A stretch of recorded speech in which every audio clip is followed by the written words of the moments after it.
Hi everyone, welcome back to my channel. Today we're going to be diving into the new Mothership palette from Pat McGrath.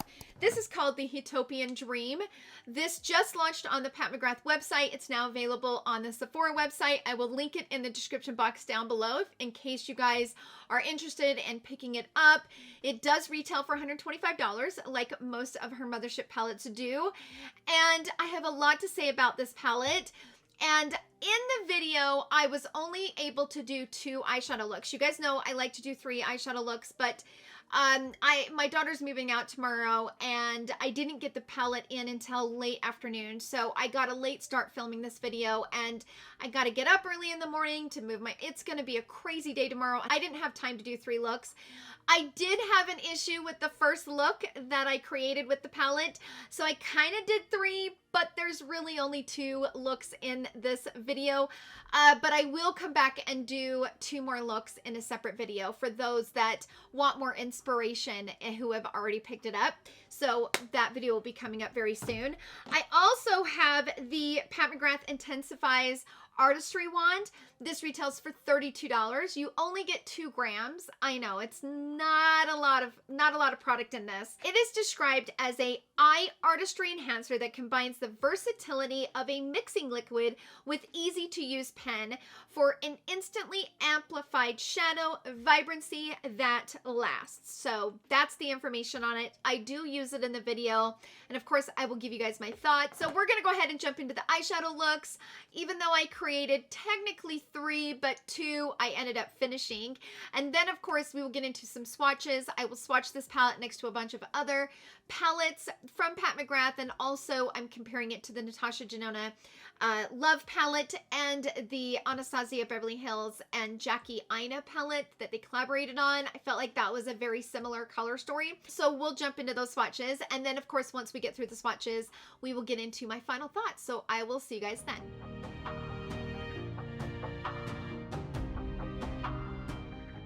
So the moment has arrived. I finally got this palette. This is the Huetopian Dream Mothership 9 palette, which is pretty cool. Congratulations to Pat McGrath for creating yet another Mothership palette. This is how it comes in the pretty box. And then this is the palette. So beautiful. Okay, now you guys know that I normally try to do 3 looks using a new palette. Here's the kicker. This palette did not arrive, so today's Wednesday. This palette did not arrive at my door until around 3:30 in the afternoon. So right now it is 4 o'clock. And my daughter is moving out tomorrow. Don't even want to talk about it. She's moving to college. We've got so many things to do. I'm not going to have time to film 3 looks with this. So I'm going to do 1 look on this eye and 1 look on this eye. And then once I get her settled, I will probably do another video with 2 different looks so that I give you 4 instead of 2. But yeah, I apologize. I was hoping this was going to come yesterday, but it didn't. It arrived today, the day before my daughter's moving out. It's already late in the afternoon and I'm kind of like at a time crunch, but I wanted to get out the video, the swatches of it, my thoughts on it. Now, I did also pick up the pen, which is called the IntensifEYES artistry wand. It comes in this really pretty like holographic purple packaging. This is the pen and this is how it comes. You can kind of see the logo. My camera wanted to focus on my face. So this is the pen. This is how it comes. And then looks like you click it. I wouldn't click it too far up because you're not going to be able to put it back down. But it is kind of like a gel formula. So it is clear, as you can see. I'm going to use it, see how it goes. So here's my experience with Pat McGrath shadows. I always have to be very, very careful when using her matte shadows. They're extremely pigmented. As we know, she makes a fantastic formula overall, but it's very pigmented. So if you're used to using things that are less pigmented, go in so lightly with this, because if you go in with too much product, you're gonna have to work really hard to blend it out. Okay, I'm gonna first go into this shade because I wanna see what this shade will look like on my complexion. I'm gonna grab just a small, tiny blending brush. Start that right here in the crease. And slowly kind of build this up just to see what the shade is on my skin tone.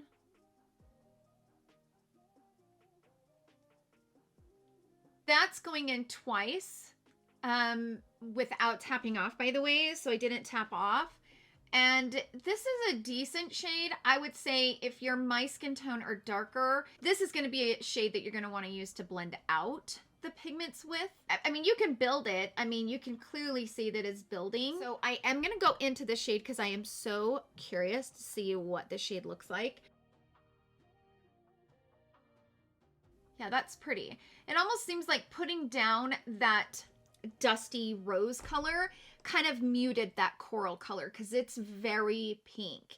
It's much more pink than it seems. So this is what the color looks like. That's pretty bright. Let's see what this shade looks like on the lid alone. This coral shade. I want to see what this looks like on the lid. I mean, that's pigmented, right? Especially for that shade. That's got so much pigment. I'm gonna bring that on the inner corner.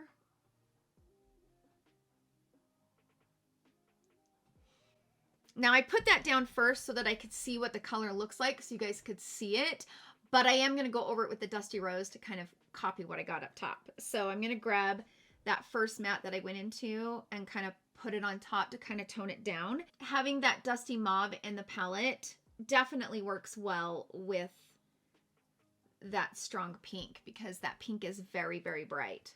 Very bright. Much more than I thought. For some reason, I thought it was going to be more coral, but on my skin tone, it's more of like a hot pink color. So it's different than I expected. I'm going to go ahead and put some of this on. I think I'm just going to take some of my fingers, I guess,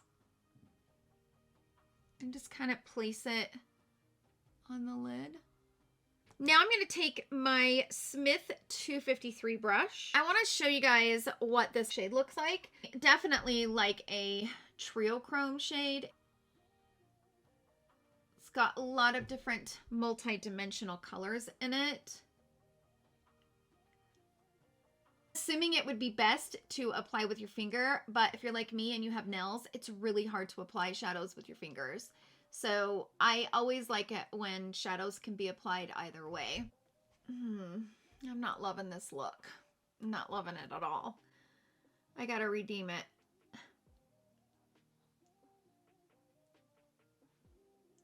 I can't get that line to break up. Hold on. I gotta get this line to break up right here. I'm gonna go in with my finger and I'm gonna grab this shade right here and see if this kind of saves the day.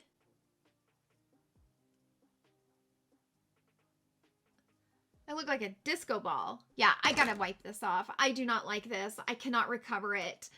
Don't like it. So I'm gonna take it off. I can't do it. It's too much. It's just not my favorite look. Not even a little bit. Okay, I'm back. I went ahead and wiped that. Horrible. I could not continue knowing that I didn't like it. I was not inspired by it. I didn't think it was pretty. I didn't think it was going to turn out pretty.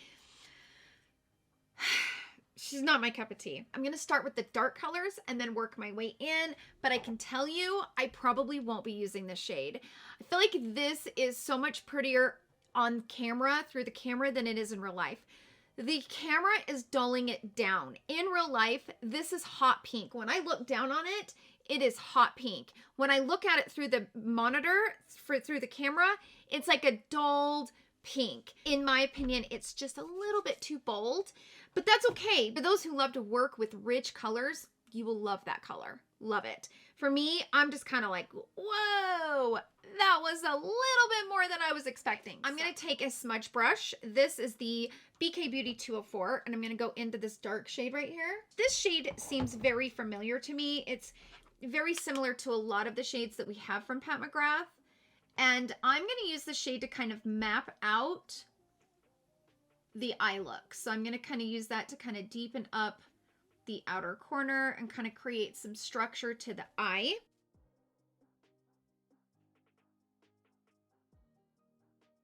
I'm actually going to grab the soft definer from the Lotus collection from Sonia G, kind of go right along the bridge of the brow bone.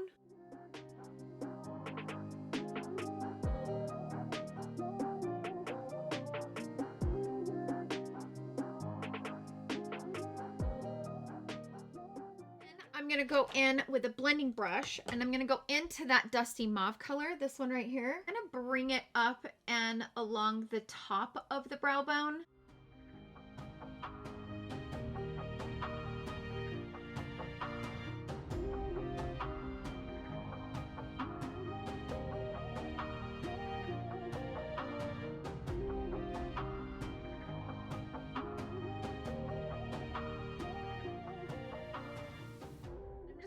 Building it until I reach the level of intensity, and I'm going to kind of wing it out a little bit. So I'm just kind of doing these like stippling motions to kind of pull the shadow.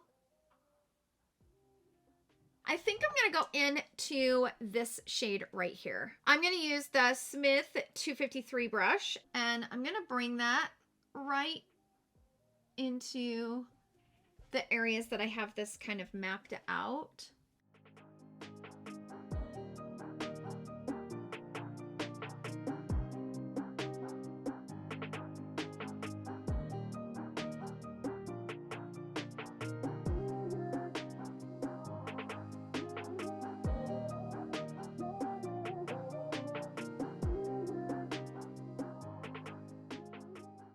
Now this shade, I can tell you, would be 1,000 times better applied with a finger. But you guys, again, I have a hard time applying shadows like this with my finger because I have nails on, and a lot of us wear artificial nails, and it's hard to do that with your fingers, you know? Okay, so I went ahead and threw on some concealer. I'm gonna go into that dark matte, the dark purple, and I'm gonna focus that right here on the outer corner.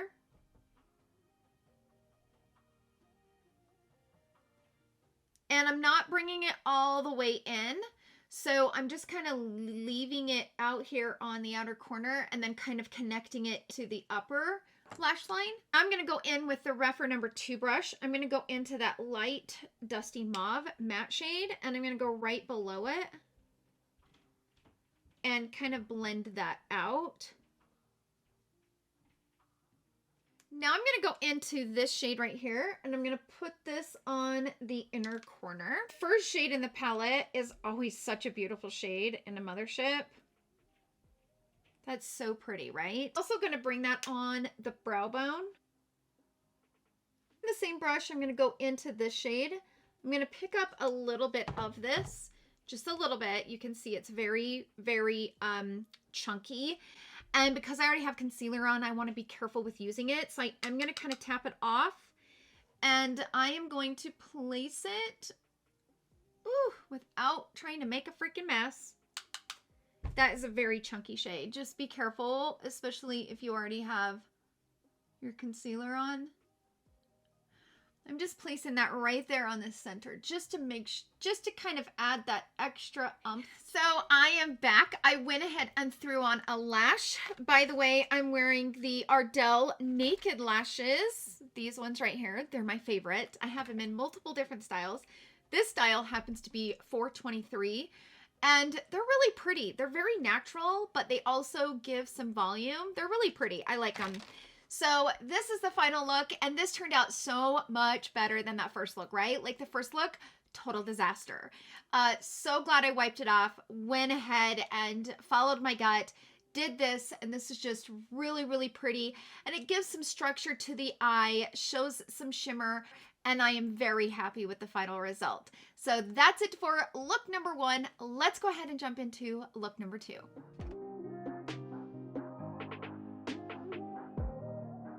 Let's go ahead and jump into look number 2. Of course, I have to try that periwinkle shade. So that's exactly what we're gonna do. I'm gonna grab the soft definer from the Lotus collection, and I'm gonna grab this shade right here. I'm gonna map out my crease with this shade and kind of define the crease.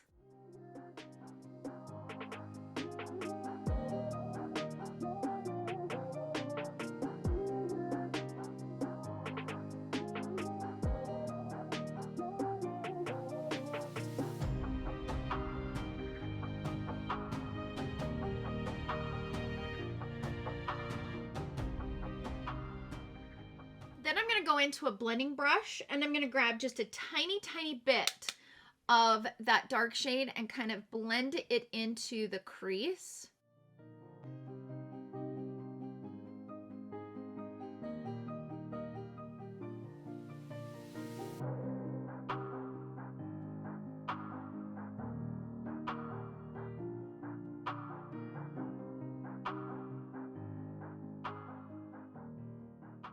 Okay, so I kind of just wiped it a little bit and leave it there for just a minute. Now I'm going to go into the periwinkle shade, and I just kind of want to put this all over the lid and kind of blend it and see how it does. I'm going to grab that Smith 253 brush, and I'm going to grab this purple right here.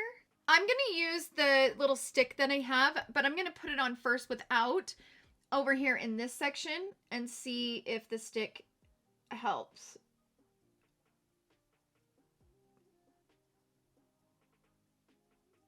I'm going to grab that stick and I'm going to click it.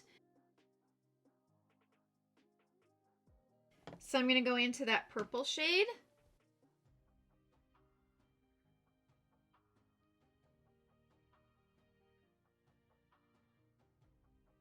Now I can tell you that based on applying that stick versus based on using this on this portion and without on this portion, I felt like my lid had something to grip to, and it kind of does help, especially if you're somebody that has a hard time like going in with your finger and getting that really pretty application. This formula just allows you to have something to stick it to. So I do like it. As I was blending this part out, I was like, oh yeah, I could notice a major difference right away. I'm now going to go into my blending brush and I'm going to go into that periwinkle purple, tap off, and I'm going to sweep that up and over the crease. Now, yes, I am making a mess because this is a loose pigment. You can see I'm getting a lot of fallout. I am going to go ahead and clean up in just a second. I'm going to go into the dark matte purple and I'm going to create a little bit of definition out here. Now I'm going to take this brush, which this is the Esom 27 brush. And I'm going to pick up the dark matte. I'm going to bring that right under the lower lash line just to kind of connect everything together. Okay, I'm going to go into the first shade. I'm going to use it as the inner corner highlight and also the brow bone. Bringing it on the brow bone. It's so pretty. All right, now I'm going to mix between the periwinkle purple and this one right here. I'm going to kind of mix the two together. And I'm going to place it like right here. I feel like I need something to kind of pop on that center. So I am back. I went ahead and finished the rest of my makeup. That's it for look number 2. Let's go ahead and jump into the swatches. I will be putting up all of those images, and then of course we will get into my final thoughts. So I will see you guys then.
Okay, so I'm back. We got through all the swatches. I've been swatching for a while now.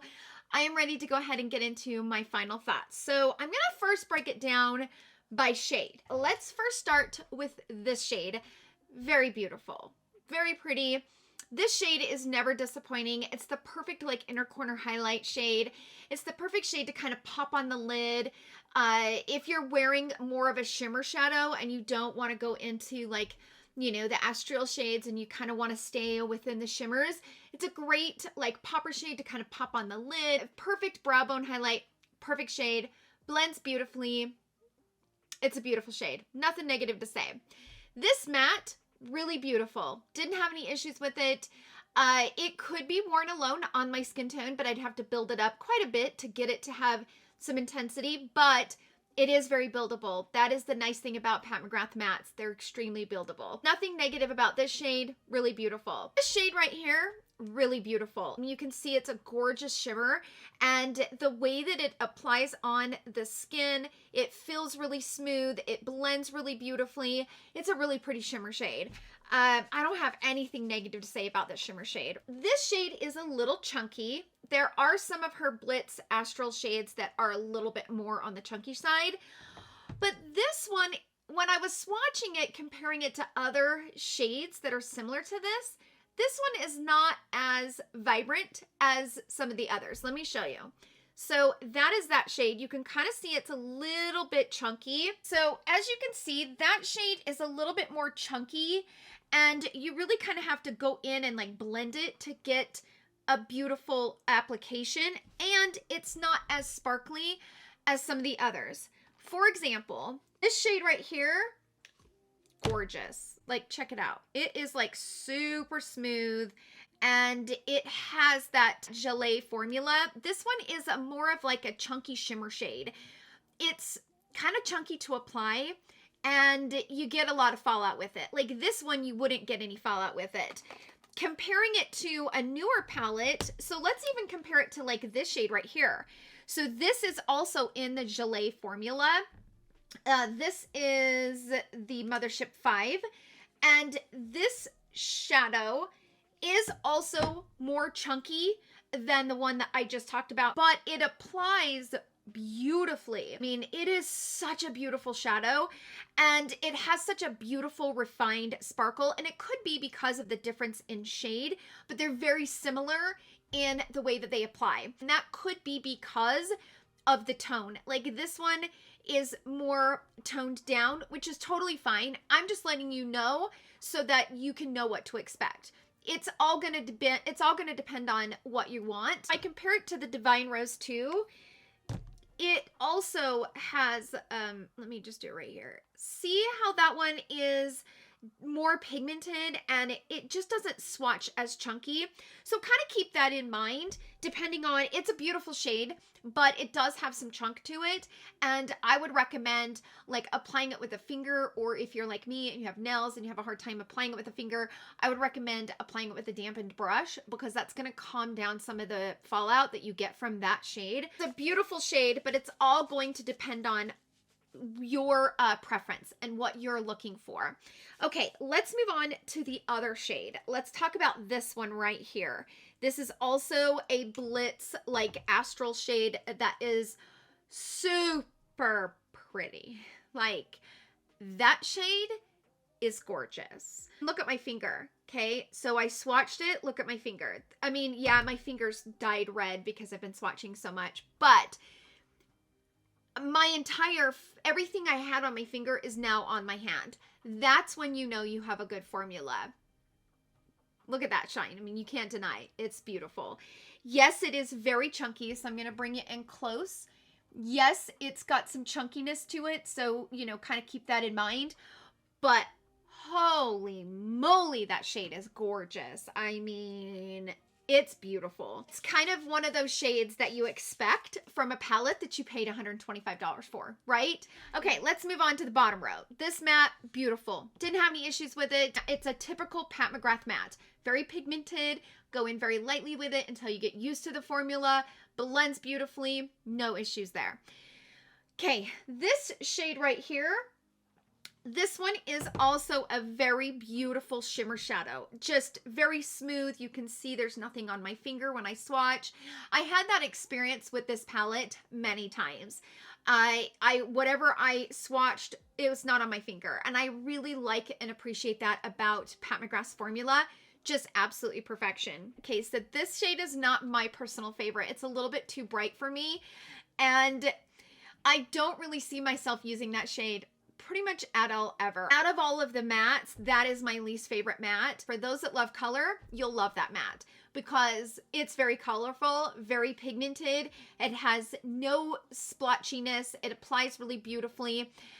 It's just a very, very bright shade. And when I went over it with this shade and tried to get that line to blend out, I struggled with it. Because this is such a very strong shade, I struggled trying to get this to kind of blend out over top of it. But overall, not my favorite shade. It just isn't. It's not my favorite tone.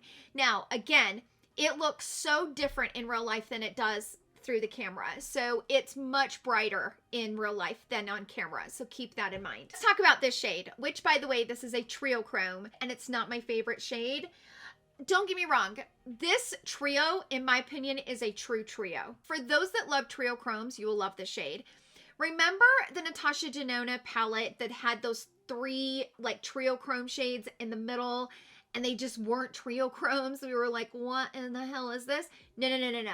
This is a true trio, okay? This has 3 different dimensions in it, but I do not like the tones of it. It is not my favorite tones. I will probably never wear this shadow. It looks really beautiful when I look straight on at it, but I don't love it. I'm not gonna lie, but I'm not a big fan of trio chrome. So again, it's all gonna boil down to preference. For those that love trio chromes, this is a true, legit, straight up trio chrome.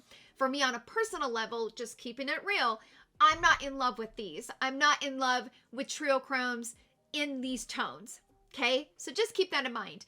But it applies like a dream. As you can see, nothing on my finger after I applied it, okay? It completely wipes off on the hand, applies really beautifully.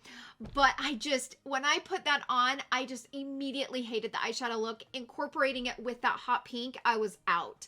I had to remove that off my eye ASAP because I just did not feel confident in it and it didn't inspire me whatsoever. So beautiful trio chrome shade it is, but for me personally, it's not for me. Let's talk about this shade right here. Ooh boy. Okay.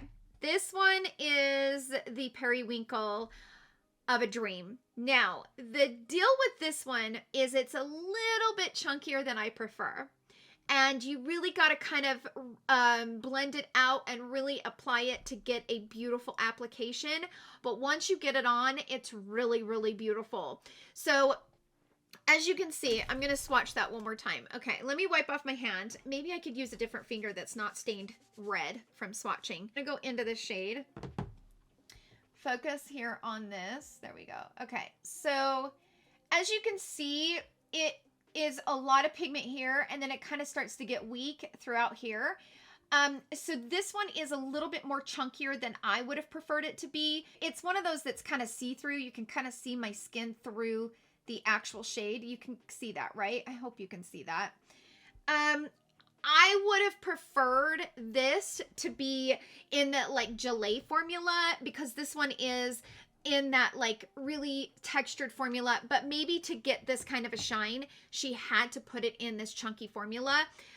It's workable though, right? So like once you put it on, just go over it like with your finger and kind of blend it.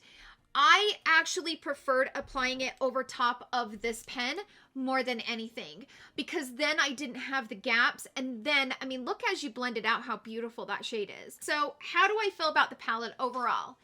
This is on a personal level, this is not going to be a palette that I'm going to reach for on a regular basis. And that rings true for a lot of the Mothership palettes that I have in my collection. I just don't wear a lot of these really strong pigmented eyeshadow looks. Personally, the palettes that I use the most as far as Motherships go, I would say the number 5 is probably still one of my favorites. I love every single time I use this palette. I love the looks that I create from it. Although I never use this shade or this shade, but I use the other shades and they're so damn beautiful. Like every time I pick up this palette, I love the look. During the like winter, like fall winter time, I will pick up the palette, the Mothership 6. I will pick this up many times because it is more of a fall palette in my personal opinion, and I've loved the looks that I create, even though I don't use this. This shade I really love. It is so beautiful, but it's not more of a periwinkle. This is more of a blue shade, probably the prettiest blue. I mean, it's gorgeous, right? And I also love the original Divine Rose. It's more of an everyday palette. And that is my overall experience whenever I buy a Mothership palette. It's just one of those that you reach for on those special occasions. So I do really love this palette though. I do. I think it's really, really beautiful. I was kind of hoping, because we have, you know, the Mothership Divine Rose 2. This one is super, super colorful. And again, it's the same old thing. I will be honest, I was a little bit disappointed in that. I'm going to try to hold these up. You can kind of see these two palettes like side by side. They do look very similar in the color story, right? I would have preferred this new palette to be something a little bit different than what we've already been getting from Pat McGrath. But overall, I think it's a beautiful palette. Overall, I feel like the palette is like a 4.5 out of 5. It falls a little bit short of being a full 5-star for me personally. But I feel like if you like these tones and you know what the formulas are and you know what the colors are and you're excited about all that color, you will probably love it and it'll probably be a 5 for you. I think it's all just going to boil down to a personal preference and what you wear on a regular basis. Okay, let's talk about this. I think this is a great tool to have. I really do. The problem is you only get 2 grams worth of product. And I wish you would have given us more. I wish you would have given us more for the money. Overall, is it going to be something that I will use a lot? Probably not. But 2 grams for $32, I think is a little bit steep for this. I think it's overpriced, like way overpriced. But it is Pat McGrath, and you know, that's what it is. So sound off down below in the comment section. Let us know your thoughts on this new palette from Pat McGrath. That's it for the video. Thank you guys so much for hanging out with me. I hope you guys all have a wonderful day, and I will see you all in my next video. Love you. Bye.